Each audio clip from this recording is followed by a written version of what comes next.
I have always had the deep understanding for myself that if anything was going to move forward in my life, that I was going to have to be responsible for making that happen. I know that to be true now and can articulate it as you are responsible for your life. And if you're sitting around waiting on somebody to save you, to fix you, to even help you, you are wasting your time, because only you have the power to take responsibility to move your life forward. And the sooner you get that, the sooner your life gets into gear. This is what I know from doing 25 years and thousands of interviews on the Oprah Show. It does not matter where you come from. I have seen people come out of the desert, walk across the desert, being born in the most dire of circumstances.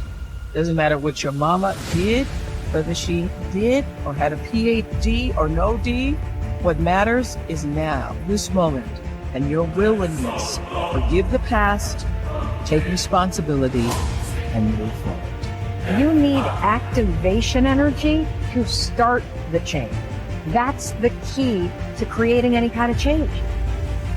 That's the ethical requirement of individual being in the proper sense, is to constantly know that you're not what you could be, to take responsibility for that, and to commit yourself, like body and soul, to the attainment of that ideal. You think about the times when you're at peace with yourself with regards to how you're conducting yourself in the world. It's almost always conditions under which you've adopted responsibility.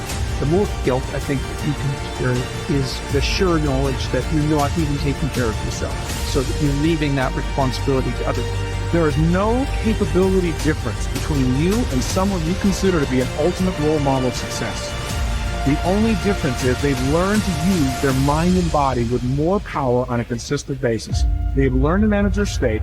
They've learned to use their body effectively. Whether they know it or not consciously doesn't matter.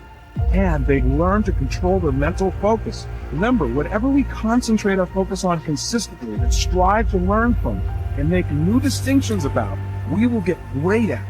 I need you to evaluate yourself and ask yourself the question, how are you wired? When you hear the word no, does it bring? When you have a trial or a tribulation, how are you wired?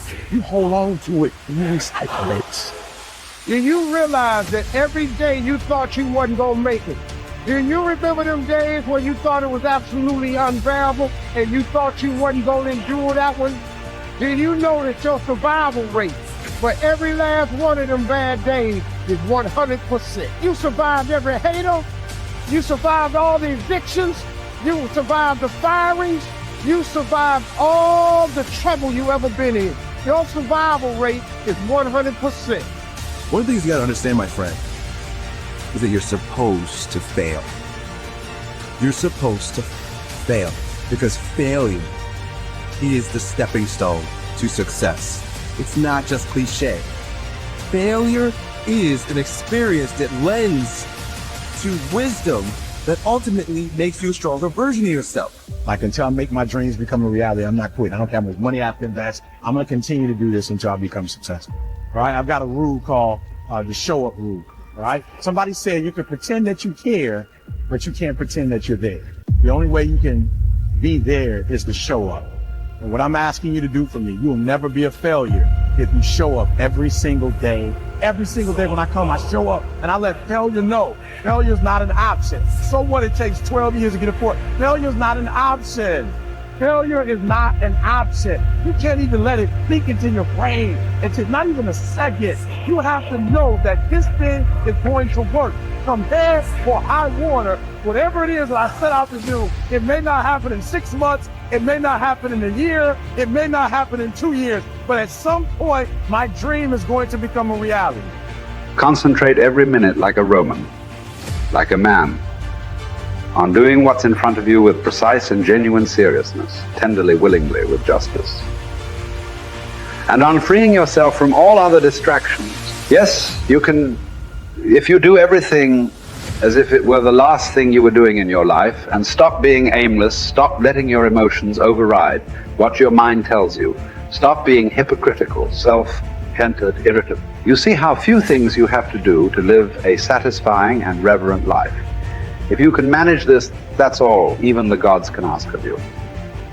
Do not disturb yourself by picturing your life as a whole. Do not assemble in your mind the many and varied troubles which have come to you in the past and will come again in the future, but ask yourself with regard to every present difficulty, what is there innerable and beyond? Endurance. You would be ashamed to confess it.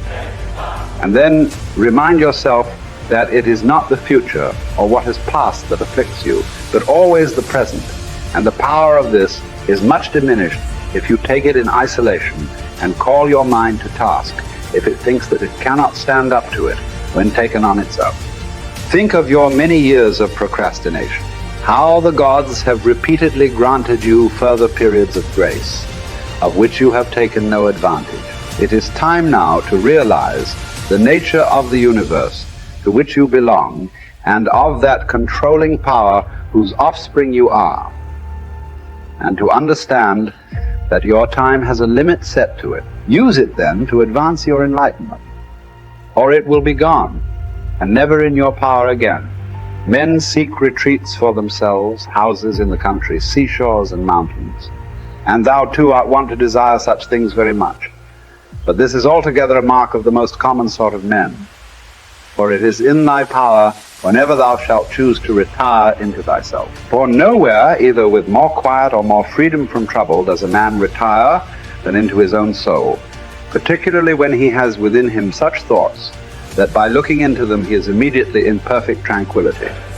And I affirm that tranquility is nothing else than the good ordering of the mind. Constantly then give to thyself this retreat and renew thyself. And let thy principles be brief and fundamental, which as soon as thou shalt recur to them will be sufficient to cleanse the soul completely, and to send thee back free from all discontent with the things to which thou returnest. For with what art thou discontented? With the badness of men? Recall to thy mind this conclusion, that rational animals exist for one another, and that to endure is a part of justice, and that men do wrong involuntarily.